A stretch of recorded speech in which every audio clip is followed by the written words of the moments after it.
Ya, Assalamualaikum warahmatullahi wabarakatuh. Waalaikumsalam warahmatullahi wabarakatuh. Hari ini kita akan melanjutkan materi perkuliahan yang sudah kita sampaikan sebelumnya. Karena hari ini kita akan membahas tentang upaya penyelesaian sengketa tata usaha negara. Ya. Dalam penyelesaian sengketa tata usaha negara ada dua upaya yang harus dilalui, yaitu upaya administratif dan penyelesaian sengketa melalui pengadilan. Upaya administratif ini berdasarkan Undang-Undang Nomor 30 Tahun 2014 tentang administrasi pemerintahan terdiri dari dua hal, yaitu administratif peswar atau keberatan dan administratif beruk atau banding administratif. Nah, upaya administratif ini sebelum mengajukan gugatan di pengadilan tata usaha negara, dia merupakan upaya penyelesaian sengketa yang harus dilalui terlebih dahulu. Ya. Semua sengketa tata usaha negara harus terlebih dahulu melalui upaya administratif. Ini sudah diatur di dalam peraturan Mahkamah Agung, ya, Perma nomor 6 tahun 2018, di mana upaya administratif ini sifatnya wajib. Dulunya berdasarkan Undang-Undang Nomor 5 tahun 1966 tentang peradilan tata usaha negara, upaya administratif ini sifatnya fakultatif, ya, tergantung dengan peraturan yang mengaturnya. Ketika peraturan yang mengaturnya itu menyediakan sarana atau jalur untuk menyelesaikan suatu sengketa itu melalui upaya administratif, maka itu harus ditempuh terlebih dahulu. Kalau tidak menempuh itu, maka gugatan akan dinyatakan tidak dapat diterima atau NO. Ya. Kenapa demikian? Karena aturannya harus melalui upaya administratif. Kalau diajukan langsung gugatannya, maka gugatan akan dinyatakan prematur sehingga tidak dapat diterima. Nah, upaya administratif ini ada dua, keberatan dan banding administratif. Keberatan ini adalah suatu pernyataan, ya, yang tidak dapat menerima suatu keputusan tata usaha negara yang diterbitkan oleh badan atau pejabat tata usaha negara yang diajukan kepada pejabat yang menerbitkan keputusan tata usaha negara itu sendiri. Jadi kalau seandainya contoh seseorang mengajukan permohonan izin berusaha kepada dinas perizinan, misalnya seperti itu. Kemudian permohonan itu ditolak oleh kepala dinas perizinan, maka pemohon dapat mengajukan keberatan terhadap penolakan tersebut diajukan kepada dinas perizinannya. Ini yang dimaksud dengan keberatan atau upaya keberatan. Dia diajukan kepada yang menerbitkan keputusan itu. Jadi kalau seandainya Anda dijatuhkan skorsing oleh dekan fakultas, kalian keberatan, mengajukan keberatannya kepada dekan itu sendiri. Itu yang namanya keberatan atau administratif peswar. Kemudian ada yang disebut dengan administratif beruk atau banding administrasi. Banding administrasi ini diajukan kepada atasan yang menerbitkan keputusan itu sendiri. Jadi kalau Anda diskorsing oleh dekan, Anda dapat mengajukan banding administratif kepada rektor atasannya. Tetapi dalam beberapa hal, ya, dalam sengketa tata usaha negara tertentu, ada lembaga yang memang disediakan secara khusus untuk menyelesaikan suatu sengketa tata usaha negara di internal pemerintah itu sendiri. Misalkan dalam sengketa kepegawaian ada yang namanya Badan Pertimbangan Kepegawaian. Nah, Badan Pertimbangan Kepegawaian ini berdasarkan Undang-Undang ASN, ya, Undang-Undang Nomor 5 Tahun 2014 tentang aparatur sipil negara, dan kemudian diatur di dalam PP tentang BAPOK atau Badan Pertimbangan Kepegawaian ini. Dia hanya berwenang untuk menyelesaikan sengketa terhadap penjatuhan hukuman disiplin bagi pegawai yang jenis hukumannya itu pemberhentian tidak dengan hormat atau pemberhentian dengan hormat tidak atas permintaan sendiri. Intinya pemecatan. Ya. Jadi sanksi berat itu diajukan ke BAPOK. Tetapi setelah terlebih dahulu mengajukan upaya keberatan kepada badan atau pejabat yang mengeluarkan SK pemecatan. Misalkan kalau Anda adalah pegawai Pemda provinsi, kemudian Anda dipecat karena melanggar peraturan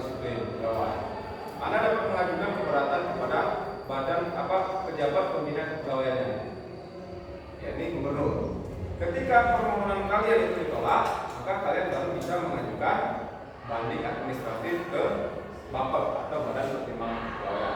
Nah, dalam hal permohonan kalian itu dikabulkan, ya, maka gubernur wajib mencabut SK pemecatan tersebut. Tetapi kalau seandainya permohonan kalian ditolak, maka kalian barulah berhak mengajukan gugatan di Pengadilan Tata Usaha Negara. Jadi tak bisa serta-merta mengajukan gugatan di pengadilan, ya. Jadi sengketa tata usaha negara ini agak unik, tidak bisa langsung ke pengadilan. Ini yang berbeda dengan sengketa perkara perdata. Kalau perkara perdata ketika orang itu sudah tingkat janji, ya, kalian bisa langsung mengajukan gugatan. Atau ketika terdapat perbuatan melawan hukum yang dilakukan oleh pihak lain terhadap perkara berat, kalian bisa langsung mengajukan gugatan ke pengadilan negeri. Kalau dalam hukum acara peradilan tata usaha negara, upaya administratif ini sekarang sifatnya wajib, ya. Wajib harus dilalui. Nah, pertanyaannya seperti ini: bagaimana seandainya Pak, kalau upaya banding administratif ini tidak tersedia, apakah masih tetap harus mengajukan upaya banding administratif? Tidak, ya. Jawabannya tidak. Jadi disesuaikan dengan aturan. Kalau memang saluran banding administratif tidak, maka dia hanya mentok di keberatan. Ya. Setelah mengajukan keberatan, kalian baru bisa mengajukan gugatan di PT UN. Jadi saya pernah menangani perkara, kebetulan saya konsultan hukum di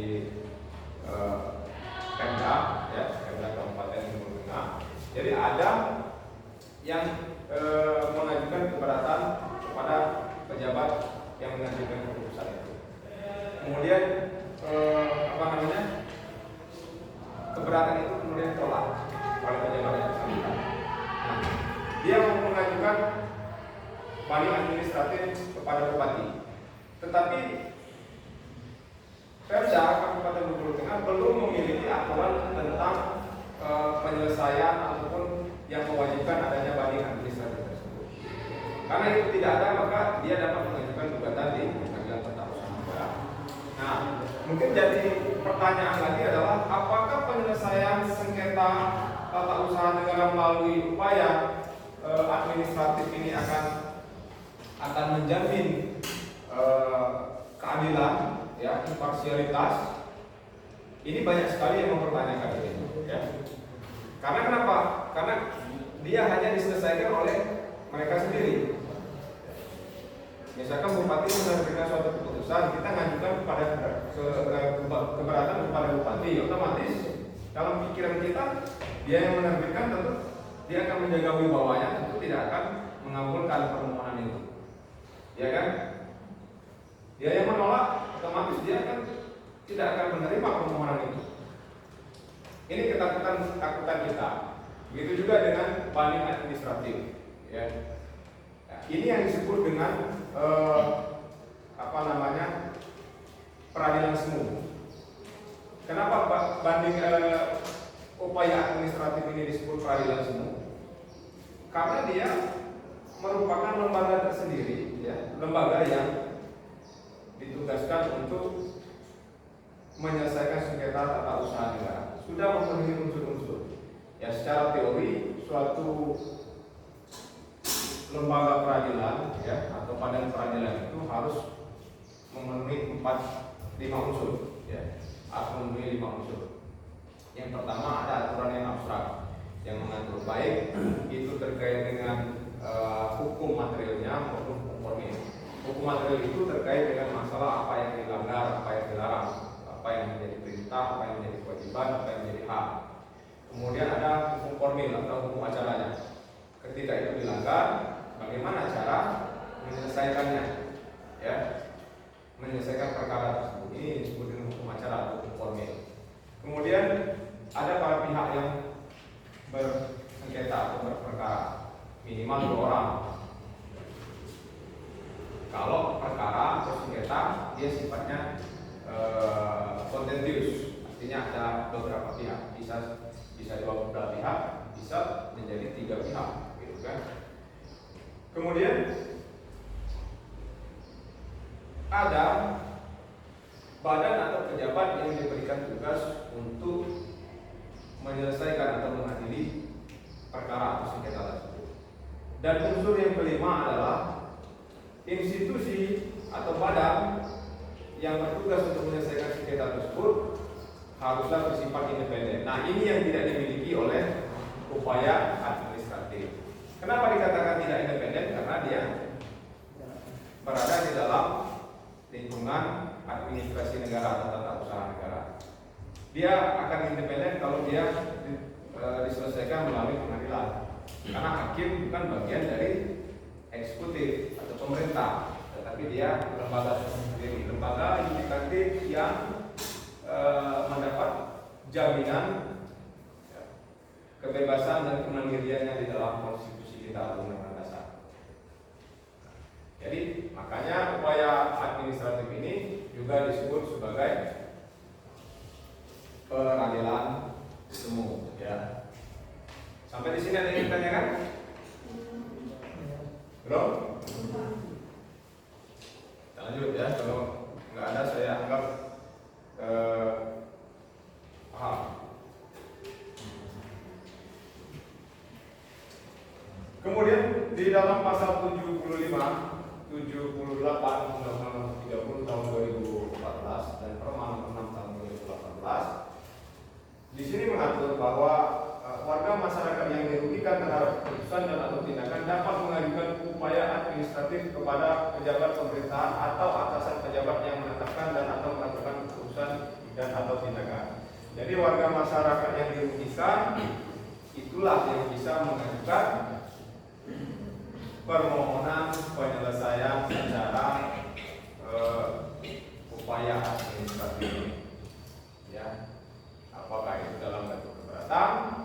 Kalau keberatan dia mengajukan kepada pejabat pemerintahan yang menerbitkan keputusan itu. Tapi kalau dia banding, yaitu dia mengajukan kepada atasan pejabat yang menetapkan keputusan tersebut.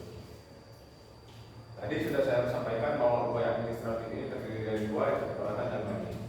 Nah, PT UN memeriksa, memutus serta menyelesaikan gugatan sengketa tersebut, ya, sengketa yang bersangkutan, menggunakan peraturan dasar yang mengatur mengenai upaya administratif tersebut.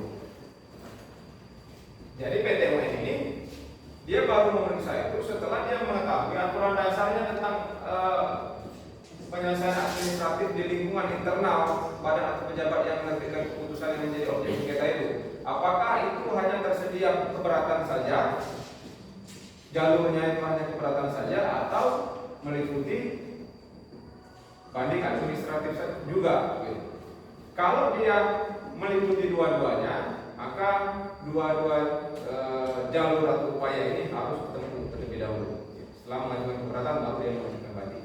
Tetapi kalau ternyata di dalam aturannya dia tidak menyediakan upaya banding administratif, maka cukup dengan mengajukan keberatan. Setelah itu dia baru bisa mengajukan gugatan di PT UN.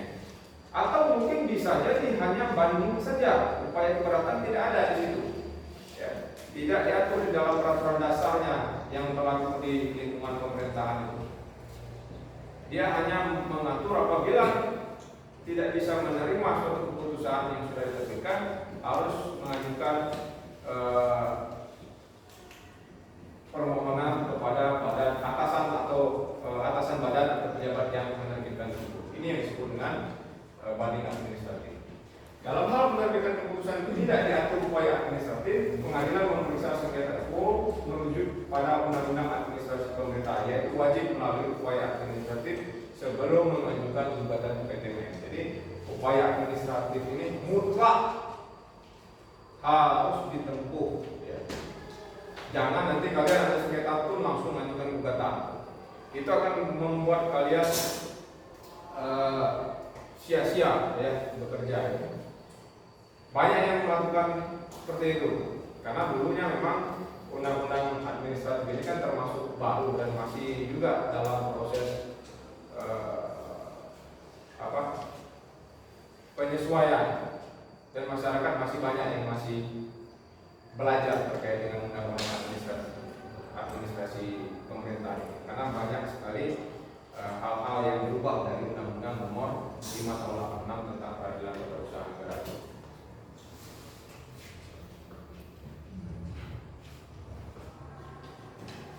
Nah, kemudian kita masuk ke kriteria surat kuasa khusus. Nah, ini sudah masuk ke tahap penyelesaian ya di PTUN. Surat kriteria kuasa khusus ini dalam hal penyelesaian sengketa itu kita kuasakan kepada pihak lain. Kuasa ini ada dua ya, ada kuasa insidentil, ada kuasa apa namanya ya? Ada kuasa profesional. Ya. Kuasa insidentil ini diberikan kepada pihak-pihak tertentu yang memiliki hubungan yang erat, bisa diberikan itu. Kalau kuasa profesional ini diberikan kepada advokat atau pengacara partai.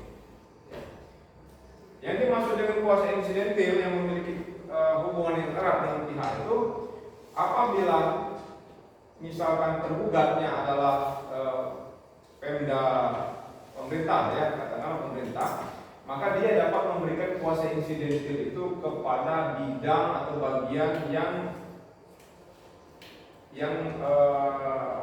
yang membidangi urusan-urusan hukum. Kalau di Pemda provinsi itu ada biro hukum. Kalau di Pemda kabupaten kota itu ada bagian hukum. Maka misalkan wali kota digugat, dia dapat membuat kuasa insidentilnya, menyerahkan kuasa insidentilnya kepada kabak hukum atau kasubag bantuan hukum. Begitu juga misalkan rektor IAIN Bengkulu digugat, rektor tidak harus menggunakan jasa advokat atau pengacara profesional, tetapi dia bisa menunjuk kasubag hukum yang membidangi bidang hukum. Itu kuasa insidentil. Begitu juga ketika warga negara mengajukan gugatan, kalian sebagai warga negara, warga masyarakat merasa dirugikan oleh suatu keputusan, mau mengajukan gugatan atas suatu keputusan yang diterbitkan oleh wali kota. Karena tidak punya waktu atau minimnya pengetahuan dari masyarakat tersebut tentang hukum, khususnya hukum acara, maka dia dapat mengkuasakan secara insidentil kepada anggota-anggota keluarganya yang menguasai urusan bidang hukum tersebut. Ya, misalnya bapak bisa mengkuasakan kepada anaknya, atau anaknya bisa mengkuasakan kepada bapaknya, kepada saudaranya. Ya, tetapi ini diatur di dalam Undang-Undang Nomor 5 Tahun 1986 itu ada batasan. Ya. Hubungan keluarga itu ada batasan sampai dengan derajat ketiga, bisa ke atas, bisa ke bawah, gitu kan? Nah, itu yang dimaksud dengan kuasa insidentil. Tetapi kalau dengan kuasanya adalah diberikan kepada pengacara, maka pengacara itu yang akan membuat surat kuasa tersebut. Jadi setiap penyelesaian sengketa di pengadilan yang diwakilkan pada pihak lain, ya, harus disertai dengan surat kuasa khusus. Karena orang yang tidak memiliki kepentingan secara langsung dalam suatu sengketa atau perkara itu tidak diperkenankan untuk terlibat secara langsung dalam penyelesaian sengketa. Ada prinsip point interest, point action, ya, tidak ada kepentingan maka tidak ada sengketa. Kemudian hal-hal yang dikuasakan harus terperinci, namanya surat kuasa khusus. Ini berbeda dengan surat kuasa umum. Kalau surat kuasa umum, misalkan kalian tidak bisa mengambil KTM secara langsung karena masih di kampung, itu dikuasakan kepada kawannya untuk menguasakan itu. Cukup ya, garis-garis besarnya saja. Tapi dalam pengadilan, surat kuasa itu harus diuraikan secara rinci, mulai dari identitas para pihak, ya, siapa prinsipalnya, siapa penerima kuasanya, kemudian tindakan-tindakan hukum apa saja yang akan dikuasakan, dalam sengketa apa, melawan siapa, di pengadilan mana, itu yang penting. Ya. Bertindak untuk dan atas nama pemberi kuasa, mengajukan gugatan sengketa tata usaha negara di melawan dulu, melawan siapa? Melawan Gubernur Bengkulu di Pengadilan Tata Usaha Negara Bengkulu. Untuk itu penerima kuasa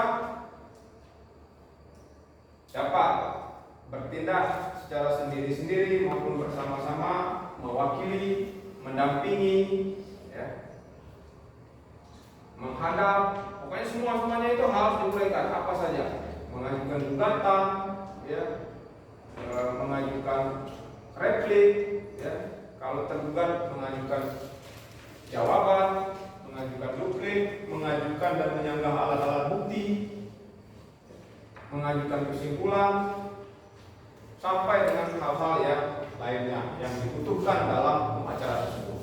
Nah, bagaimana kalau itu tidak terperinci? Misalkan hanya mengajukan gugatan saja, tetapi tidak ada kuasa mengajukan replik. Ini berbahaya. Ini bisa dimanfaatkan bagi pihak lawan untuk mengajukan eksepsi atau nota keberatan. Ya. Jadi ketika kita mau mengajukan replik, itu diinterupsi sama pihak lawan, interupsi yang mulia. Kami keberatan dengan kuasa hukum penggugat yang akan menyampaikan replik. Karena di dalam surat kuasa ini, kuasa hukum penggugat tidak diberikan kewenangan oleh prinsipal untuk mengajukan replik. Jadi ini hati-hati. Jadi surat kuasa itu mulai dari surat kuasa harus membuatnya dengan benar. Nanti akan saya kasih tugas kalian bikin surat kuasa, bikin surat gugatan. Dengan menyebutkan pihak-pihak yang berperkara, keputusan tata usaha negara yang menjadi objek sengketa itu keputusan nomor berapa, tentang apa, itu harus jelas. Kemudian tahapan-tahapan tingkat pemeriksaan mulai dari mengajukan gugatan, kasih jawaban, replik, duplik, pengajuan alat bukti, kesimpulan sampai dengan putusan. Bahkan pasca putusan mungkin akan mengajukan upaya hukum, apakah banding, kasasi, peninjauan kembali dan lain sebagainya. Kemudian khusus bagi tergugat harus menyebutkan nomor perkara. Ya. Kenapa khusus bagi tergugat, penggugat tidak? Karena penggugat belum tahu nomor perkara yang diregister ya, pada saat mengajukan gugatan itu. Dia belum memiliki nomor register. Tapi kalau tergugat, pada saat dia mendapatkan rilas panggilan dari pengadilan untuk bersidang, dia sudah tahu nomor perkaranya nomor berapa. Maka bagi tergugat harus mengumumkan nomor perkara tersebut. Surat kuasa khusus memenuhi persyaratan formil dari surat kuasa khusus dengan materai 6.000. Surat kuasa yang memenuhi persyaratan formil dari surat kuasa khusus dengan materai 6.000. Sekarang sudah diganti ya dengan undang-undang materai baru yang menjadi 10.000. Dan surat kuasa khusus yang diberi cap jempol haruslah dikuatkan oleh pejabat yang berwenang atau wawenang, ya. Jadi kalau seandainya yang memberikan kuasa khusus ini adalah orang yang buta huruf, tidak bisa nulis, tidak bisa bikin tanda tangan, maka dia cukup cap jempol. Tetapi cap jempolnya ini harus disahkan oleh pejabat yang berwenang, yaitu di kepanitraan itulah. Di kepanitraan, di kantor kepanitraan pengadilan itu harus disahkan. Jadi gitu juga ya kalau kalian seandainya mengajukan mengadakan perjanjian jual beli atau perjanjian lain dengan masyarakat yang tidak bisa tanda tangan dengan cap jempol, itu tetap harus disahkan ya, oleh kantor kepanitraan atau notaris. Ya, mereka diberikan kewenangan untuk mensahkan cap jempol itu. Sebenarnya cap jempol inilah yang tidak mungkin untuk dipalsukan. Kalau tanda tangan itu bisa dipalsukan. Tapi kalau cap jempol, iya, sidik jarinya itu tak mungkin bisa dipalsukan karena antara orang yang satu dengan yang lainnya itu tidak ada yang sama sidik jarinya, sehingga gampang untuk melacak keaslian cap jempol itu. Tapi nggak tahu aturannya seperti ini. Memang dari zaman Belanda pun seperti ini, jadi sampai sekarang kita juga harus seperti ini.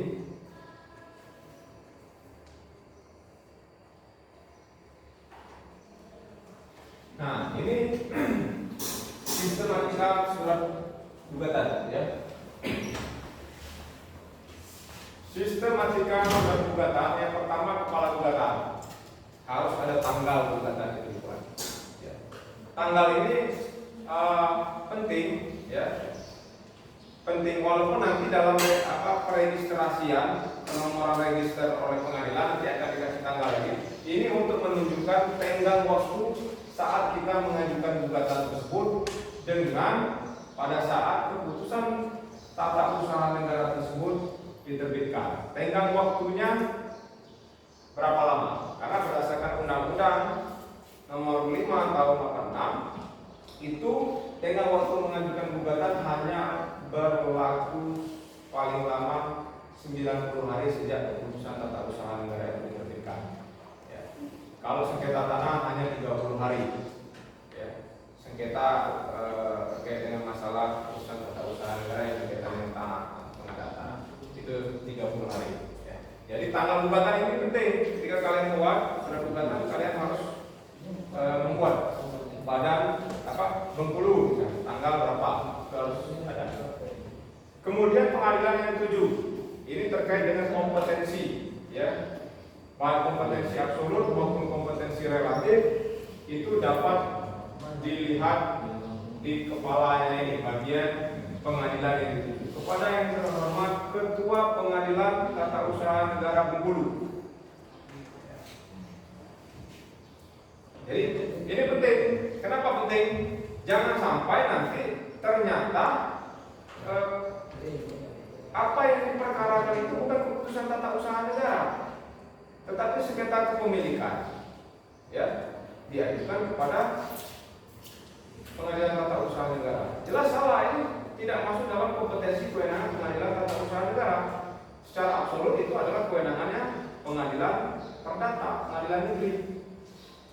Jadi kepala surat itu juga harus jelas. Atau misal keputusan tata usaha negara itu diterbitkan oleh menteri. Ya.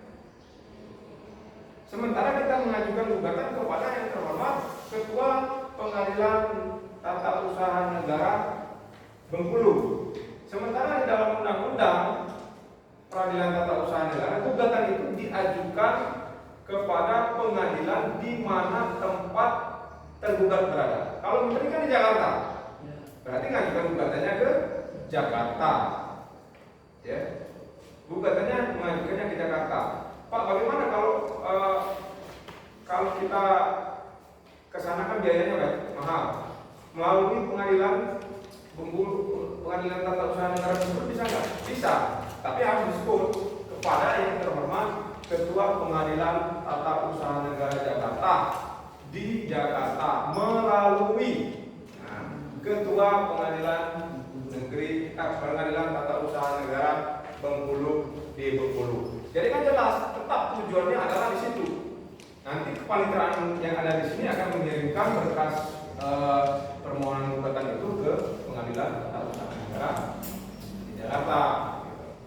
Kemudian identitas para pihak. Identitas para pihak ini juga tidak sebanyak identitas dalam perkara pidana. Kalau perkara pidana itu mulai dari nama, usia, ya, jenis kelamin, agama, kewarganegaraan, alamat, itu harus jelas. Tetapi di sini tidak. Berdasarkan ketentuan pasal 56 Undang-Undang Peradilan Tata Usaha Negara, dia cukup memuat nama, warga negara, tempat tinggal, pekerjaan. Nah, ini sangat sakluk sekali ya, karena ini diatur di dalam pasal 56. Jadi jangan coba-coba kalian menambah atau mengurangi atau mengubah tempat tinggal dengan alamat. Padahal itu kan maksudnya sama. Nama siapa? Andre. Warga negara Indonesia. Alamat Padang Harapan. Itu nanti akan dicoret nama paniteranya. Ini bukan alamat, tapi tempat tinggal. Tempat tinggal, pekerjaan, cukup itu aja. Nggak perlu usia, nggak perlu agama, nggak perlu jenis kelamin, gitu kan? Cukup itu bagi penggugat. Ya.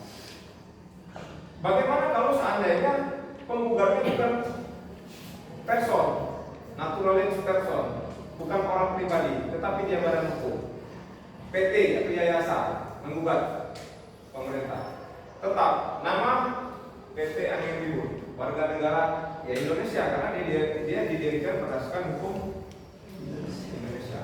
Jadi semua perusahaan yang ada di Indonesia itu harus berdiri berdasarkan aturan hukum di Indonesia. Jadi dia tidak diperkenankan beroperasi di Indonesia. Kalaupun dia menggunakan modal asing, tetap pada hukumnya harus berdiri berdasarkan hukum Indonesia. Kemudian nama jabatan. Nama jabatan ini adalah tergugat, dia yang menerbitkan keputusan tata usaha negara. Ya. Pastilah seorang pejabat atau seorang badan atau sesuatu badan. Gitu.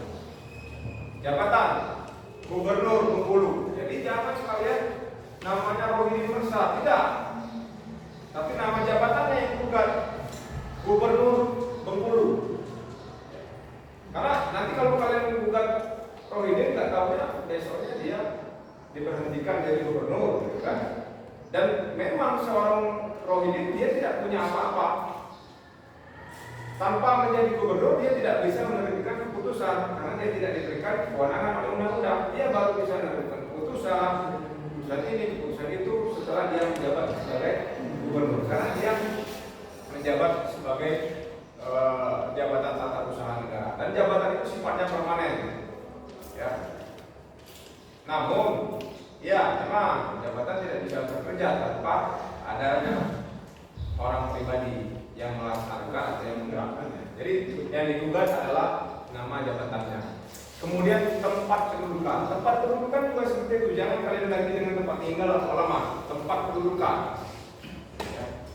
Jalan pembangunan, ada harapan. Cukup itu saja. Jadi dia tidak membutuhkan yang lain identitasnya. Itu di bagian identitas. Ini termasuk dalam kepala gugatan.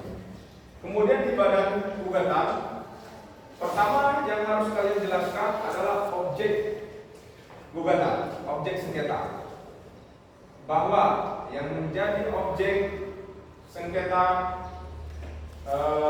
ini adalah keputusan gubernur nomor bla bla bla bla tahun bla bla bla bla tentang bla bla bla bla bla.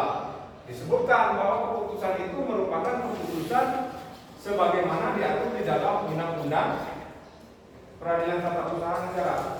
Ya, penetapan tertulis yang dikeluarkan oleh Badan dan Pejabat Tata Usaha Negara yang berwenang berdasarkan peraturan perundang-undangan yang berlaku baik di tingkat pusat maupun di tingkat daerah, yang bersifat konkret, individual, final, serta menimbulkan akibat hukum bagi seseorang atau badan hukum. Itu harus kalian jelaskan unsur-unsurnya, penetapan tertulis, karena keputusan ini berwujud surat.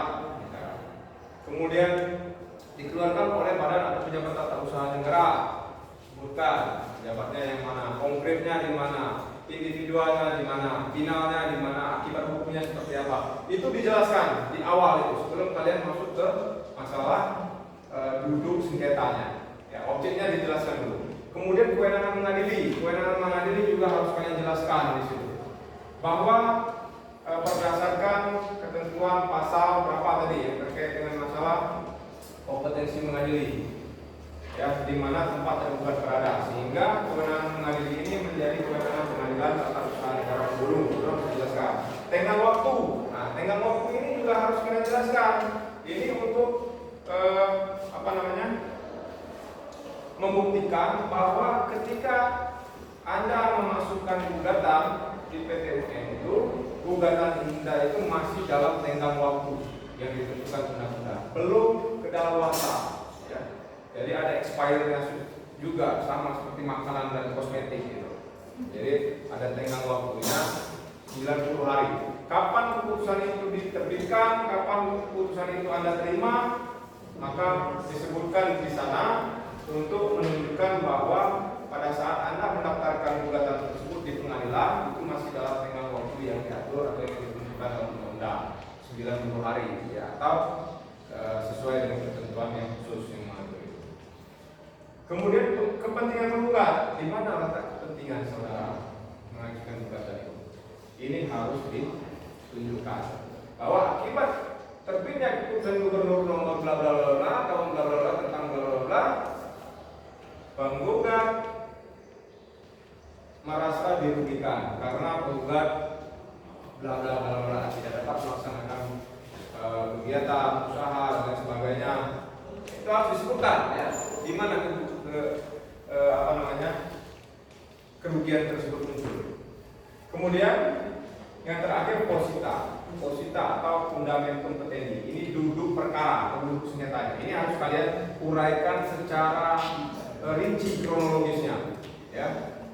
Mulai kalian memperoleh hak sampai dengan terbitnya keputusan sampai dengan akibat yang ditimbulkan dari terbitnya keputusan tersebut yang merugikan saudara. Kemudian yang terakhir yaitu petitum. Ya, bagian penutup ini meliputi petitum. Petitum itu apa? Apa itu petitum? Petitum itu artinya tuntutan. Apa yang Anda tuntut di pengadilan tersebut? Satu, menyatakan Gubernur Bengkulu telah melakukan perbuatan melawan hukum. Dua, menyatakan keputusan Gubernur nomor bla bla bla tahun bla bla bla tentang bla bla bla batal atau tidak sah. Tiga, memerintahkan kepada tergugat untuk mencabut keputusan Gubernur nomor bla bla bla tahun bla bla bla tentang bla bla bla. Setelah memerintahkan apa lagi? Memerintahkan mencabut. Tiga, empat. Memerintahkan kepada tergugat untuk menerbitkan keputusan bla bla bla tentang apa yang kita inginkan. Berikutnya apa lagi yang dituntut? Bisa menuntut ganti rugi kalau ada kerugian material. Tetapi sekali lagi kerugian material diatur di dalam PP tahun 93 kalau saya nggak salah. Itu tentang pemberian ganti rugi dalam sengketa itu hanya maksimal 5 juta. Jadi kalau ada kerugian material yang lebih, kalian bisa mengajukan gugatan secara perdata. Ya. Bisa mengajukan gugatan ganti rugi bisa dimuat juga di dalam petitum tersebut. Kemudian apa lagi? Kalau seandainya nama baik saudara itu tercemar, ya, rusak akibat terbitnya keputusan itu, misalkan dari keputusannya tentang pemecatan, bisa mengajukan tuntutan tentang rehabilitasi atau pemulihan nama baik. Terus apa lagi? Bisa memerintahkan kepada tergugat untuk menyampaikan permohonan maaf melalui media massa selama 1 minggu berturut-turut, media massa nasional atau lokal dan lokal secara berturut-turut. Boleh, walaupun secara pokoknya di dalam undang-undang itu cuma yang penting itu adalah menyatakan keputusan tata usaha negara yang digugat itu batal atau tidak sah. Ya. Silakan ajukan yang tuntutan yang relevan untuk dituntut terkait dengan sengketa yang terjadi. Dan yang terakhir yaitu ada tanda tangan penggugat atau kuasanya. Kalau dia sudah dikuasakan pada kuasa insidentil atau advokat profesional, maka itu harus ditandatangani. Tanda tangan ini bukan sekedar penghias suatu surat saja, tapi bentuk pertanggungjawaban atas apa yang diajukan tersebut. Sampai di sini ada yang ditanyakan? Silakan. Baik, assalamualaikum warahmatullahi wabarakatuh. Assalamualaikum. Di sini saya mengalami tentang dalam pengajuan gugatan makna. Misalkan dalam pengajuan gugatan tersebut, bagaimana jika sistematika gugatan ini terjadi kesalahan, Pak? Apakah ada toleransi atau tenggang waktu untuk memperbaiki sistematika gugatan tersebut, Pak? Atau langsung ditolak? Baik, pertanyaannya bagus, tapi kita sebenarnya belum sampai di sana. Nanti ada jawabannya. Tapi karena ini sudah diajukan, maka akan saya jawab ya. Jadi berbeda ya dengan perkara perdata, di mana hakim tidak mau tahu urusan atau petugas pengadilan tidak mau tahu urusan apakah gugatan itu sempurna atau tidak. Nah, di dalam sengketa tata usaha negara, pihak pengadilan sangat berperan untuk menyempurnakan suatu keputusan yang diajukan. Jadi seandainya kalian kalau jadi sarjana punya pengalaman beracara, mau gugat gubernur, gugat wali kota, gugat bupati, jangan ragu, jangan takut, bikin dulu, susun dulu, ajukan. Nanti ada tahapan penelitian administratif di pengadilan itu. Penelitian administratif ini akan dilakukan oleh panitera. Panitera akan melihat, oh ini sistematikanya salah, tolong dibenahi. Nanti ada koreksi, sama seperti kalian bimbingan skripsi. Ini sistematikanya salah, tolong dibenahi. Ini kronologisnya kurang beruntut, kurang lengkap, tolong dilengkapi. Ada di situ, ya. Jadi nggak perlu takut. Jadi kecil sekali kemungkinan suatu surat gugatan itu kabur itu atau nggak jelas atau scribble. Kalau dalam perdata bisa saja nggak jelas, ya. Bak tentang fakta hukumnya, tentang objek hukumnya, subjek hukumnya nggak jelas atau peristiwa hukumnya nggak jelas, bisa saja itu dapat menyebabkan suatu gugatan itu tidak dapat diterima. Tapi kalau di dalam sengketa tata usaha negara ada penelitian administratif. Nah, disinilah fungsi sentral pengadilan tata usaha negara itu dalam menyeimbangkan kedudukan antara penggugat dengan tergugat. Penggugat ini warga negara, ya kan? Melawan pemerintah.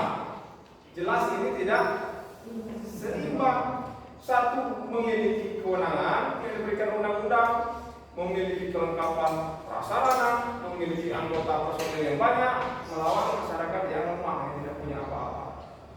Nah, dalam rangka mewujudkan prinsip negara hukum, equality before the law, ya, persamaan di hadapan hukum, maka agar sama kedudukan antara penggugat dan tergugat, antara warga negara melawan pemerintah ini tadi, disitulah letak fungsi pengadilan tata usaha negara. Melindungi hak-hak warga negara ini. Kalau dibiarkan nanti gugatan kalian akan eto. Kalau dipakai hukum acara perdata misalkan, seperti hukum acara perdata misalnya, otomatis masyarakat dirugikan. Disitulah perannya. Ada penelitian administratif. Setelah penelitian administratif nanti ada lagi namanya dismissal prosedur. Di dismissal prosedur nanti akan disempurnakan lagi surat gugatan kalian itu oleh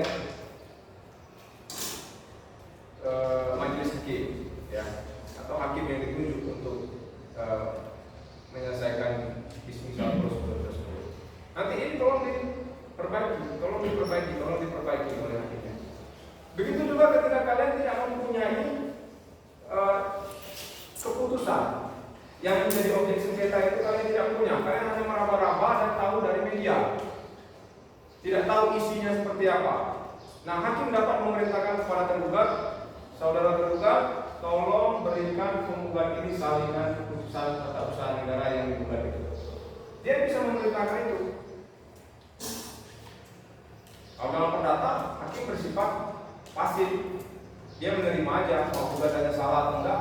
Nantilah kalau salah nanti diperiksa, dinyatakan aja gugatannya tidak dapat diterima. Tetapi di dalam hukum acara peradilan tata usaha negara, peran pengadilan sangat penting di sini, sangat berperan besar di sini.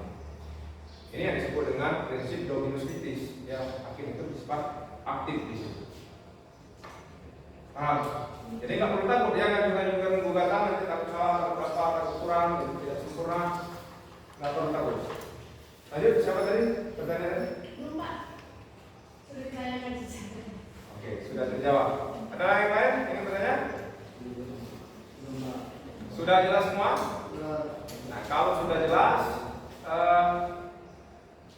ini jumlah masukannya berapa? Ada berapa kita?